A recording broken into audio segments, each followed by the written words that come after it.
What if holding on to resentment is secretly making you sick, and forgiveness is the cure you didn't know you needed? Studies show that holding on to grudges increases stress, weakens your immune system, and even raises your risk of heart disease. Forgiveness isn't for them, it's for you. It's the ultimate act of self-healing that can transform your mind, body, and soul. Today you are going to learn why forgiveness and how forgiveness is going to help you physically, emotionally, and mentally. And I'm just going to jump straight to it. And first I'm going to start off with how forgiveness actually helps you physically. So when you don't forgive, you are holding on to your pain. You are holding on to your anger. You are holding on to your upset. And all of that emotion, all of that feeling is being stored in your body. And when that is stored in your body, it actually is stress for the body. And it keeps the body in fight or flight mode. And when your body is in fight or flight mode, it doesn't actually realize that there isn't a saber-toothed tiger in front of it ready to pounce. It doesn't understand that like immediate threat is not there. It just knows it is on edge and it has to be prepared and ready to fight. And in that state, the body actually releases cortisol, because cortisol will help us like run away quicker, fight and be stronger. It helps the body. But when you have long periods of time of cortisol in your body, it is really not good. And we know through research, we know through science that when we have high amounts of cortisol running through the body for long periods of time, it lowers your immunity. So you're more susceptible to becoming unwell, getting run down, picking up illnesses. And the reason the body does that is because if it has to be prepared to fight and it's in that fight or flight mode, it doesn't need your immunity. It doesn't need it in that moment, because it just doesn't matter if you've got a cold. Like, the immediate threat is like having the energy to fight what's in front of it. So that will go. Also, it can affect your fertility. That's why they say if people are trying for a baby, just try and relax. Well, that's because when you're stressed about it, your body's releasing the cortisol. Well, the body's not going to prep you to have a baby if you're in stress mode, okay, if you're in worry and if you've got that cortisol. So for me, that's one of the first things with forgiveness. Letting go of forgiveness. You're letting go of that anger, letting go of that worry, letting go of that upset, which means you are letting go of that stress that's being stored in your body, so your body can feel physically lighter and healthier. That is the first reason and gift for yourself in forgiving somebody else. That is the gift that you give yourself physically to be stronger in your body. The next one is emotional. So by forgiving somebody, anybody, for something that they've done to you, is the emotional healing that it actually has for you. And so when we are in that place of they did this, let me give you a concrete example. So I myself was hit quite a lot as a child, and my siblings as well. And because of that, or that I suppose then triggered addiction in my childhood, because I was momentarily having a release from the pain and just feeling normal and okay. And so holding on to that pain of, oh well, I'm doing this, it was just like a poor me mentality. Poor me, this happened to me, this is why I do this. But when you hold on to that, this happened to me, that happened to me, they did this, they did that, you are emotionally, like, you're stopping your growth. and you're keeping yourself in that place. When you're in that poor me mentality, actually takes your power away. But when you change that to changing your perspective, okay, this did happen to me. So for me, for example, okay, this did happen to me. However, how can I grow from this? How can I learn from this? How can this help me to be a better person? Looking back now and where I am in my future, how did that help me get to the path of where I am? So letting go of that emotional pain and that poor me, this happened to me, to regaining my power was, okay, this actually made me a great mum because I've never hit my children. Okay, this actually has made me a great person when I communicate with children because I see them as equal. I don't see them as less value or less valuable because they're a child. That gave me that. It gave me the drive to want to do holistic schools, to want to be able to help children and give them their power because I felt that I didn't have that as a child.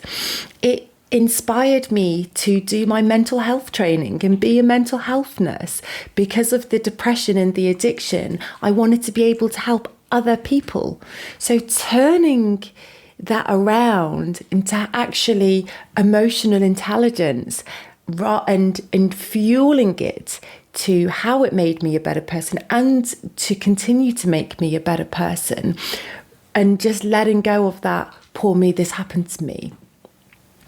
So that's how I feel emotionally, by learning to let go of any trauma, let go of the pain, let go of that story of what you've been telling yourself and how that affects you now, and change the narrative, change your perspective and turn it into a place where you have your power back, where you have control over that. And I can assure you that it's just a much, just more expansive and powerful and just beautiful feeling in the body than the victim mentality of poor me, this happened to me. So the last one I want to talk about is mentally, how forgiveness can actually help you mentally. So if you imagine you are a house, and in your house, one of the rooms is a representation of that pain, of the unhealed trauma that either was traumatic or is internalized as traumatic event, or that somebody had done, or the treatment that somebody had given you. And that represents one room of this house. And in this room, you just have junk. It's just your junk room. And you never particularly go in there. You don't really sort stuff out. But yet you have this room, this whole room, and it's just wasted space that's not being used to its maximum potential because it's filled up with all of this junk. Okay, that's the same as when we hold on to this stuff in our head and we allow it to trigger us. And even though it was our past and it's been and it's gone, that we allow it to affect our present. So it's like having a junk room, whatever age you are. Let's just say you're 30. It's like having a junk room, and for 30 years you've had this room filled with rubbish. What a waste. When you have that space taking up in your mind, and you have that space in that room, you limit yourself and you close yourself off for new things to come in, because you're holding on to that. That's taking space within your mind. And so when you learn to forgive, when you learn to let go, when you realize that the past is the past and you're not there anymore, you are here now in your future. When you realize that and you actually let go of that, you create space in your mind for new, whether that's learning something new or learning to become a better person, or just learning to connect with yourself more on a different level. You're making space for that. But when you hold on to it, you don't, because when it becomes your story, it becomes part of who you are.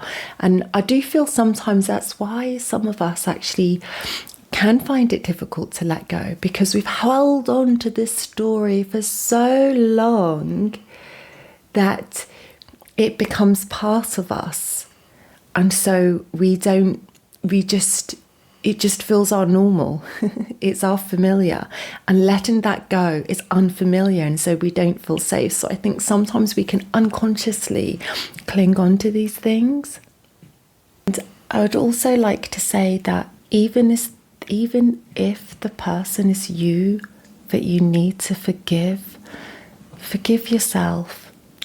I genuinely feel that we all do the best that we can with the tools that we have had at that time, and so do other people. And sometimes it just wasn't great, but if we knew better, we would have done better. And that's why we're all trying to grow and be better now and give ourselves more tools. And then if we had the tools back then, or those people had those tools back then they wouldn't have done what they done. And then also I think just, because that's the other thing I was thinking, okay, it's all good and well to say let go and forgive, but how do you do that? How do you learn to let go? How do you let go of that pain that's been with you for so long? How do you forgive somebody? And I know that a lot of people can think they don't deserve my forgiveness, but you're not doing it for them. You're doing it for you, for those reasons I've said. And I mean, I do think the next level is, yes, it is actually forgiving for them, but that is more from the perspective we are all one. We are all this amazing, beautiful collective consciousness, and forgiving people for their past mistakes and understanding that they weren't born that way. They were created that way, through their life experiences, and obviously they had crappy tools and stuff like that. And when we learn to forgive as a collective, we actually can help all of us grow. And I know that's next level, and that's very difficult for a lot of people. And that's why this video is more so aimed at just realizing that the power of forgiveness is for you first, you. And how that can actually just free you up to start living the life of your dreams and to the highest version of yourself. If there's any stories you want to share, then please share them, especially if you feel that there's something particular that happened that is really difficult to let go of, or you don't know how to, or that you, even after watching this, thinking that they're not deserving your forgiveness and you don't want to let that go, and you want to reach out to me. And if I can help, I will help. Because I believe that every time one of us heals, we all heal. Anyway, much love and blessings. Bye.